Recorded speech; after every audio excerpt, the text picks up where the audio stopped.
Hii ni TBC habari, kwanza muhtasari. Msomaji wako hii leo ni Grace Kingalame na Jafar Hadid. Watu 7 wakiwemo wanawake wawili wamefikishwa katika mahakama ya hakimu mkazi Kisutu jijini Dar es Salaam kujibu tuhuma mbalimbali za kujipatia fedha karibu shilingi bilioni 5 kwa njia ya udanganyifu, kugushi hati na hundi za fedha pamoja na kutakatisha fedha haramu kutoka taasisi za fedha ikiwemo Benki Kuu ya Tanzania na kampuni ya simu nchini TTCL. Mbele ya hakimu mkazi mfawidhi wa mahakama ya Kisutu, mwendesha mashtaka mkuu wa serikali Frederick Manyanda, watuhumiwa hao Marcus Musa Masila, Dickson Hezron Maira, Robert Fares Mbetwa, Gideon Wasonga Otulo, Mariam Mashaka Faustin na Joyce Adam Mwamagemo wanadaiwa kujipatia fedha hizo kwa nyakati tofauti kati ya mwaka 2008 na 2009 kinyume cha sheria, kama ambavyo mwandishi wetu Rashid Salim anavyosimulia.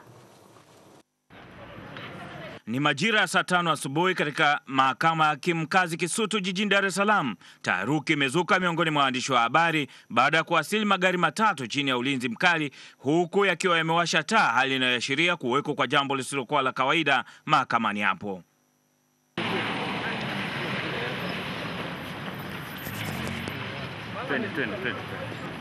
Washa iko maji wa TBC hivi ndivyo hai. Mambo ndivyo alivyo katika mahakama ya Kisutu jijini Dar es Salaam. Ghafla gari hizo zilisimama na kisha watu 7 pamoja na maafisa kadhaa wa TAKUKURU wakashuka kabla ya kuanza harakati za kuwafikisha watu hao kizimbani, ambapo baadaye ilibainika kuwa ni watuhumiwa makosa kadhaa ya jinai, ikiwemo kujipatia fedha za serikali kutoka kampuni ya simu Tanzania TTCL, huku wakihusisha taasisi kadhaa za fedha ikiwemo Benki Kuu ya Tanzania kinyume cha sheria. Mbele ya hakimu mkazi mfawidhi Mgeta, mwendesha mashtaka mkuu wa serikali akishirikiana na mwendesha mashtaka wa TAKUKURU Frederick Manyanda alieleza mahakama kuwa watuhumiwa hao kwa nyakati tofauti kati ya mwaka 2008 na 2009 walijipatia karibu shilingi bilioni 5 mali ya TTCL kwa kutumia hati za kugushi kwenda BOT pamoja na hundi mbalimbali kwenda benki za CRDB, NBC na Standard Chartered kinyume cha sheria. Kulingana na mwendesha mashtaka mkuu wa serikali, miongoni mwa watuhumiwa hao Mariam Mashaka Faustin anakabiliwa na mashtaka zaidi ya 50 katika kesi inayohusisha watuhumiwa wote 6, huku Marcus Masila akikabiliwa na takriban mashtaka 20 katika kesi ya pili ambazo zote zimesikilizwa kwa kufuatana. Kesi hizo ambazo mashtaka yake yalisomwa na waendesha mashtaka takriban 4 kwa kupokezana kwa takriban saa 3 hivi zimeahirishwa hadi tarehe 5 mwezi ujao zitakapotajwa tena, na watuhumiwa wote wamerejeshwa rumande baada ya hakimu kueleza kuwa mashtaka ya kutakatisha fedha haramu hayana dhamana.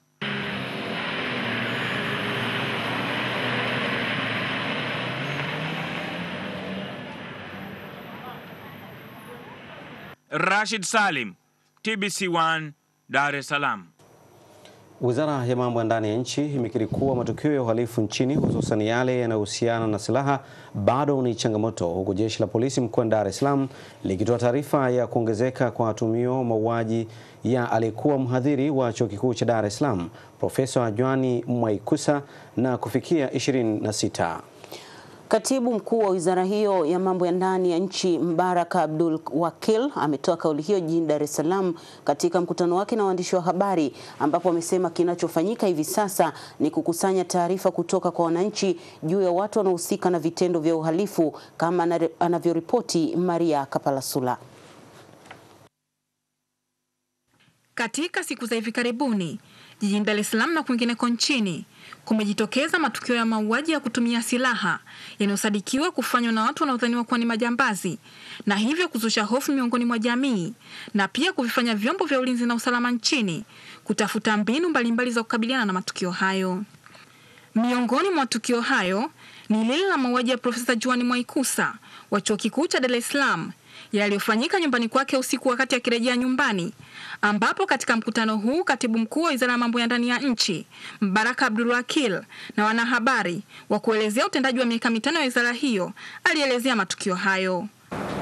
Kwa siku za hivi karibuni kumekuwa na matukio ya mauaji katika baadhi ya miji ikiwemo katika hapa jiji letu Dar es Salaam, ambapo watu wanaosadikiwa kwamba ni majambazi wamekuwa wakitekeleza mauaji ya raia katika baadhi ya vitongoji vya jiji.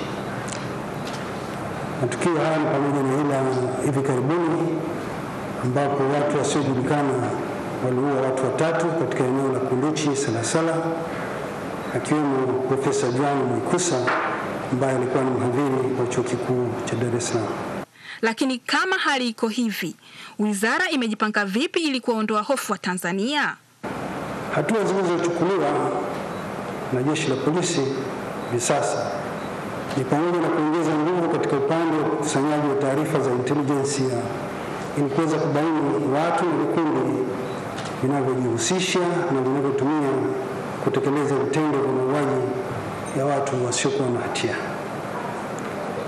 Upatikanaji wa taarifa hizo pia utasaidia kubaini watu wanaomiliki silaha kinyume cha sheria au wanaotumia silaha hizo isivyo halali. Wakati taarifa hizi zikitolewa hapa makao makuu ya Wizara ya Mambo ya Ndani ya Nchi katika kituo kikuu cha polisi jijini Dar es Salaam, Kaimu Kamanda wa Polisi wa Kanda Maalum ya Dar es Salaam, Charles Kenyela, alitoa tathmini yake ya hali ya usalama jijini Dar es Salaam na hatua iliyofikiwa ya uchunguzi wa mauaji ya Profesa Joan Mwaikusa. Tumeweza kufanikiwa kukamata jumla ya wahalifu 26.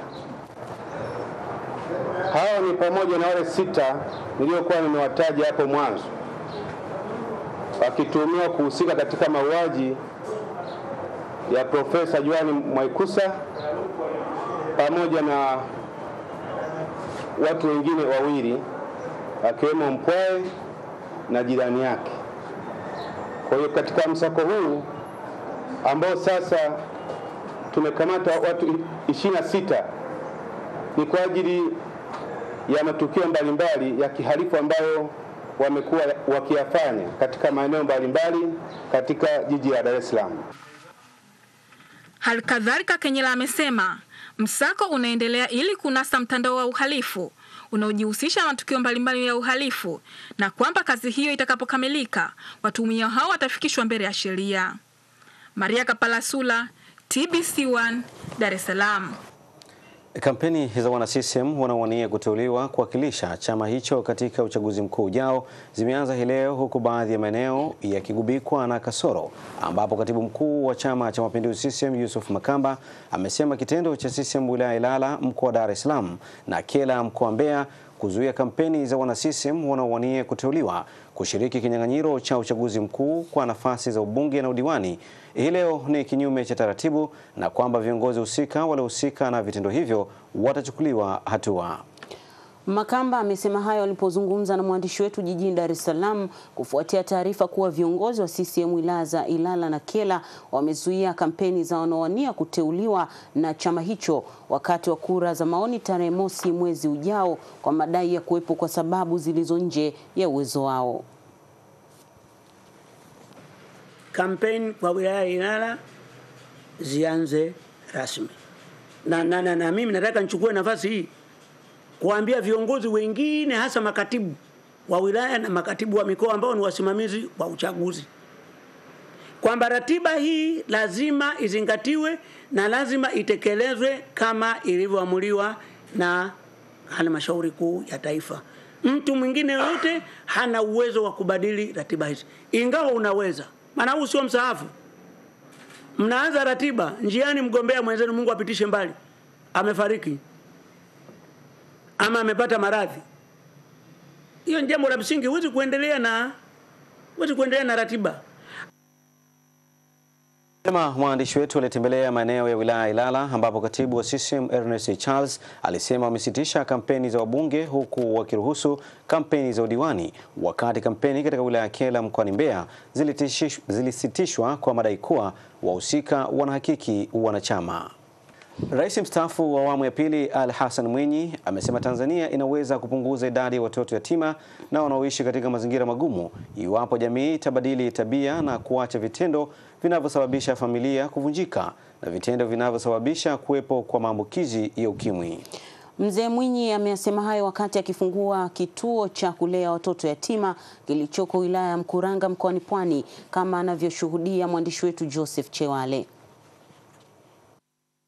Takribani kilomita 1.5 kutoka mji wa Mkuranga katika mkoa wa Pwani, ugeni maalum ukiongozwa na Rais mstaafu wa awamu ya pili Ali Hassan Mwinyi unawasili kwa shughuli maalum ya kuzindua kituo cha kulelea watoto yatima kiitwacho Malaika, kinachoendeshwa kwa msaada wa wananchi wa Uholanzi.